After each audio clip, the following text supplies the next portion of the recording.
gather round. Hear this, hear this. Listen up, I got a story to tell. Listen up, I got a story to tell. Hey, yo. All right, so the year is 2001. I hate how I started that off. So it's 2001.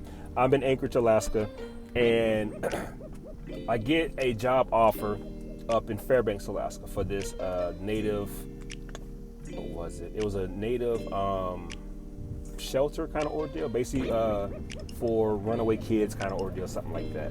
So I get this job offer to be I guess like kind of like a chaperone at nighttime. I drive up to Fairbanks, Alaska, and have my interview. Interview goes well. Lady falls in love with me. You're great. You're perfect for what we need. When can you start? 2 weeks notice. I said I gotta give my job a 2 week notice, and then I'll be up here. She said great. They sent me an offer letter. I signed. They signed. Everything is gravy. I leave the interview and I said, well, man, let me drive around Fairbanks and see what I can do for an apartment. I find this townhouse, great looking townhouse. Me and the owner talk, had a great conversation. He says, it's yours. I say, great. I said, I don't have the money right now, but I can put a down payment on when I first move in, or my deposit when I first move in. He says, that's great, not a problem. I like you, Mr. Newton. It's yours. I'm holding it for you. Great. So I leave Fairbanks, go back to Anchorage, and I give my job my 2 week notice. I give my apartment that I'm staying at the time my notice as well. Everybody's fine with it, not a problem. Had a great going away party, the whole nine, everything is great. Load up the U-Haul truck, and I drive towards Fairbanks, okay? I'm like, Fairbanks from Anchorage is an 8-hour drive in the wintertime, so I'm about 4 hours away from Fairbanks. I called the apartment complex, or the townhouse, sorry, and I say, hey, this is Carlos Newton, just letting you know that I'm about 4 hours away. Where would you like to meet at so I can give you this money and exchange the keys? He says, Mr. Newton, I was getting ready to call you. I was actually going to wait till tomorrow, but my wife rented the townhouse out from under me, so I no longer have it. And I said, sir, that's not cool. I was like, well, do you have anything else? Another place? He said, nope, all my things are rented out. I'm sorry. If anything comes up, I'll let you know. And I'm like, wow, okay, that's crazy. Driving to Fairbanks, get me a hotel room, and I'm just kind of sitting there like, man, I'm homeless at this point, right? And so I ended up driving all throughout Fairbanks looking for places. I've been there for a couple days at this time. I finally find this apartment about a good 45 minutes outside of Fairbanks, Alaska. And it's in a place called Moose Creek. Yes, you heard me right. Moose, as in antlers and all that, creek. There's nothing but, man, snow and trees as far as the eye can see. Right, that's where I'm at. But I don't care. You know, I got a place to stay now. I got a job, got a little bit of money left. I'm good. So Friday rolls around about 3 p.m. and I say, you know what, let me call the job and just, you know, remind them that I'm here and that I can't wait to work or start work. I never forget this, man. I called the job and I said, hey, this is Carlos Newton. So you know that sorry. So I call the job and I tell the people that I'm here and I'm ready to start. Never forget this, man. Lady answers the phone and she tells me, Mr. Newton, can I help you? I said, yeah, this is Carlos Newton. You guys, you know, you hired me a couple weeks ago. I'm letting you know that I'm ready to start on Monday. And she says, oh, I don't know what to tell you, but that job's no longer available. And I said, well, ma'am, you sent me the offer letter already, and I signed, you signed, and so the job is basically mine. And she says, no, the job is gone. Someone else has it. We're no longer hiring you. Okay. We end up hanging up. Long story short, on that part, I'm just gonna fast forward to about 3 months later, and I end up suing them. Just took about 3 or 4 months for the lawsuit to go through. I won the lawsuit. Everything worked out with that. Now back to where I'm at. So I'm in this apartment, 45 minutes away from everything, no car, money's getting short, and no job.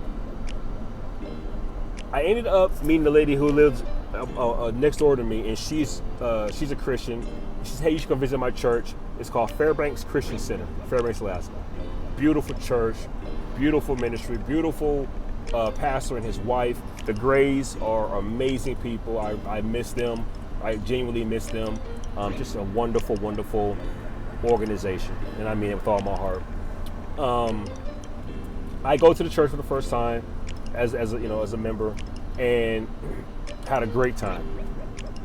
Fell in love with the church, and before long, Pastor Gray was calling me son. You know what I'm saying? Just a really good ministry.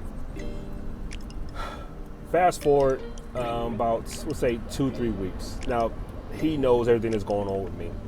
And he's been trying to find me jobs, and actually gave me some little odd jobs around the church to clean up and everything like that. So it's a Sunday, and lady brings me to church with her, as she's always done. And I had like maybe $5 left in my pocket. And I'm like, well, I got some pizza left. I got some pizza left, and I got like a quarter of this Pepsi in the 2-liter bottle. So my plan was take this $5, stop at Cars, which is a grocery store, on the way home, get me like a little burrito or something like that, get me a little 50-cent soda, and die, I guess. I don't know. I didn't have a plan after that. All my money was gone. Still didn't have a job. Apartment money is gone, and I'm just like, this is all I got, Lord. So we're sitting there in church, and Pastor Gray says, we're about to leave and everything. No, about to give offering. I'm sorry, about to give offering. And I'm sitting there, and I felt this urge of the Lord. I felt this pressing in my chest, like my chest was hot, right? And I felt as if the Lord was saying, put the money in an offering bucket. Now, I don't recommend anybody telling the Lord he crazy, right? Don't do that. I didn't say that, but I sure thought that. Just to be honest, like, you crazy. Ain't no way in the world. Please don't call the Lord crazy. But I'm thinking, nah, that's not gonna happen. This is all I got left. Like literally all that I have. I have nothing after this. And I mean, the offering bucket comes past me, I let that bad boy slide on through. I ain't doing that. This is all I got. I have nothing left. But man, I just couldn't shake that feeling that the Lord was pressing on me to give this $5. So I gave it. And I'm mad too. I'm not mad because the Lord does love a cheerful giver. But man, I'm not the cheerfulest of cheerful givers. I'm like, what? All right, that's what it is. So offering's taken. Pastor Gray then says, I want us to pray for unforgiveness. Many of you are harboring unforgiveness in your heart, and we need to pray about that, and pray the Lord removes that from us, right? And I say, all right. So I'm sitting there and my head is bowed, and I'm still wrestling with the fact I just gave my last $5 that I had. And I'm praying, and there was a couple cats in my head at the time that I just was holding unforgiveness about, right? So I'm praying, and just, Lord, forgive me, Lord, help me forgive them. And I'm being sincere in the prayer. And then, we say amen. I don't remember why I did this, but I kind of rose my hand to motion to Pastor Gray. He's talked to the congregation, and I kind of motioned to talk to Pastor Gray. He doesn't see me. His wife, Miss Gray, is it Mrs. Miss? I don't know how that pronoun thing goes. Sorry. But Miss Gray, she sees me, and she gets her husband's attention. She's like, babe, Carlos. He stops in mid-sentence, looks dead at me. Says, Carlos, come here real quick. I'm sorry. He said, son, come here. I stand up. Yes, sir. Puts the arm around me. Tells the whole congregation, let me tell you something about Carlos. Goes into detail about the whole job situation, about the apartment situation, about the money situation, everything. Puts all my business out there. But then he says, ushers, bring the buckets back out. And he says, I want you guys to dig deep in your pockets. We're going to bless this young man. And he says, whatever you guys give, the church is going to match.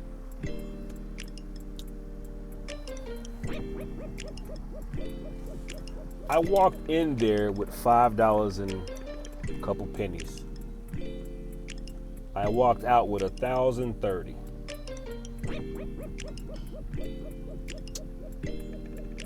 And I remember just sitting there when I got home, and I just stared at the check, man. Just stared at it. And I just remember just praising God for him providing. Because that little $1,030 allowed me to put a little money down on the rent. Not a lot, but just a little bit to make them happy. And they was cool with it. They knew my situation. They was cool. It also allowed me to put a down payment on this car. It was a Saturn. If you remember that car dealership years back. So I put money down on the car. It allowed me to get some food. And then a couple weeks later, I got a job at the airport, kind of doing like a TSA type thing. Hold on one second, Mama. And it was just so beautiful, a beautiful reminder of how beautiful the Lord is and how he protects his children, look out for them all the time. Now, I don't want to, say that if you give your tithes and offerings or anything like that, then God's required or obligated to give. I don't want to do that because I don't want you giving and then all of a sudden, you don't get or whatever, or your situation doesn't end like mine. But I will say this, man, God is amazing. And he is forever looking out for his children. He is forever looking out for his children. Serve a good God. I just want to bless y'all with that. And I pray this blesses somebody. Because it definitely is. I'm thinking about it. I'm going over it. I'm smiling outside and inside because I remember just how good he is. And I pray that he does the same for you. Some shape, form, or fashion. I got many more stories. That'll be it for right now. God bless.